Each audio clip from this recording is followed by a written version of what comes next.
The following video discusses art therapy interventions and treatment. While origami may be an effective coping skill without the aid of a therapist, these videos are designed to work alongside therapy and are not in themselves a form of treatment. If you are experiencing mental health symptoms, please contact a local mental health care provider. This training will not qualify you as an art therapist. You can learn more about art therapy at arttherapy.org. Welcome back again. This is the final video in this series on mindfulness-based origami.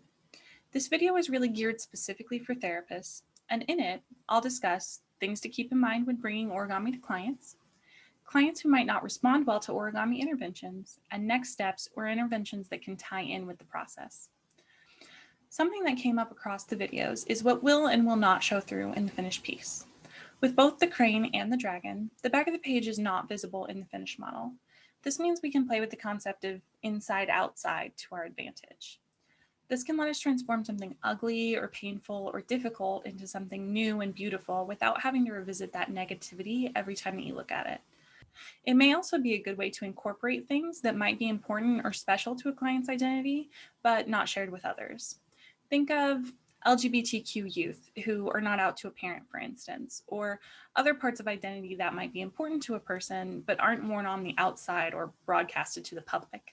Another example might be using origami as grief work. So some of the models can be folded from therapeutic letters that a client might write to a loved one. They can be sealed with acrylic sealer and kept as a memorial or brought to a gravesite. There really are a lot of possibilities of things that you can hide on the inside of a model, but you can also put content on the outside. So maybe the client made an art piece that they weren't happy with, or there are some sentimental paper items that the person wants to keep but doesn't want to display as just paper. They can fold these things on the outside of the page to keep them as keepsakes.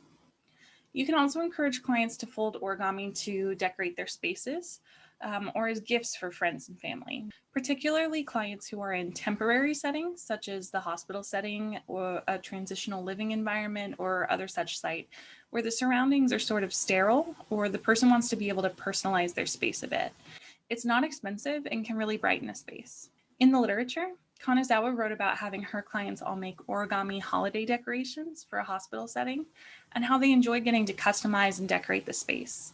They made an origami Christmas tree and decorated the entire hospital lobby. It really is a versatile product and you can really get creative with what you do with it.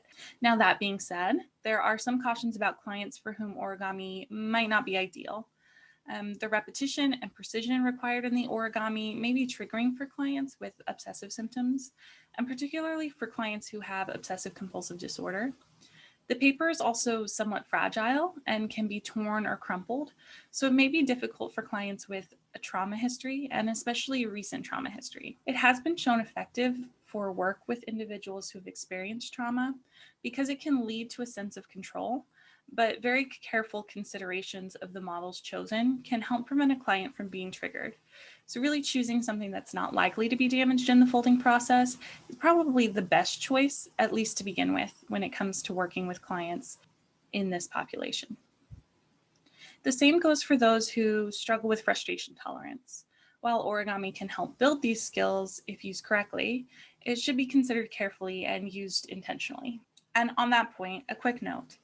While these videos are meant to be inclusive to clinicians and mental health care professionals in general, in cases where it feels like a judgment call or risky to use origami with a client, I would steer clear unless you are an art therapist or are consulting with an art therapist.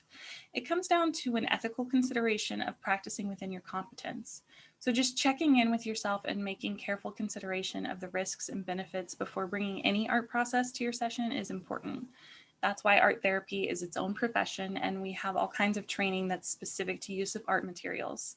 If you're curious about that, please visit arttherapy.org for more information. Okay, so getting into the meat of the tutorials. Each of the models that I presented in the previous videos have their own content inclusions and things to consider. One thing to think about with all of them, though, is the connotations that the paper and the models will bring to the session. Origami itself may have a meaning for a client as well. Maybe they folded with a loved one in the past. Maybe they remember someone who folded origami often, so they may have their own associations with the process in general. But the models chosen can have special meaning for people as symbols. So they might carry symbolic meaning that's personal, cultural, or even global, sometimes many connotations because of the symbol that they are. The heart model is a great example of this. Obviously, the heart as a symbol carries its own cultural connotations of Valentine's Day, making cards for friends, maybe the global connotation of love. It might have personal meaning that's either positive or negative to your client, and they're going to bring that into the session. This symbol probably brings up the idea of love, so it can be used to talk about support systems, who you trust your heart with, healthy and unhealthy relationships. These can also be used as cards to give to loved one. They can be decorated to play on the inside or outside of what you keep in your heart, what's on the surface, what's a little deeper, and so on. Really, you can go a lot of places with that symbol if you like. You can venture outside of those general connotations with it, but in my experience, when you bring a symbol with such strong associations to clients, it can be really helpful to embrace whatever it is they have attached to that symbol instead of trying to push them outside of that box. The crane also carries some symbolism. With Sinbazuru, as we discussed in the crane video, the creation of the paper crane can be discussed as a symbol of hope and change. Consistency and follow-through are also important concepts to the model itself and to the practice of Sinbazuru. This can be a community or group building exercise. And in talking about wishes, we can look at goals. What kind of life your client wants to create and barriers. How we remove those barriers and problem solving. Within the story, getting a wish takes work. So exploring what work you're willing to put in to reach your goal may be helpful. The client may also have personal associations with the crane, like we talked about before. So really checking in with your client about the personal meaning that they bring with each of the models can really help guide and direct that discussion. The dragon. As a symbol, this carries associations with strength and might. It might feel like a victory to master this difficult and advanced model. A discussion of symptoms, challenges, or anxieties that the client's working to gain control over may be appropriate with this model. As discussed before, only one side of the paper shows through in this finished design. So by expressing these challenges on just one side of the paper, they can be kind of tucked inside the dragon's form. And you can create sort of a really triumphant piece with your client. Once your client can master the dragon, they may feel an increased sense of control over the situation and an ability to conquer those challenges. It also provides a good metaphor for progress and breaking big challenges into small steps. Another thing to consider is that some of the steps in this model just lay groundwork for later steps, so it feels in a way like they get undone. But really, it was very important to have done those steps to make later steps possible.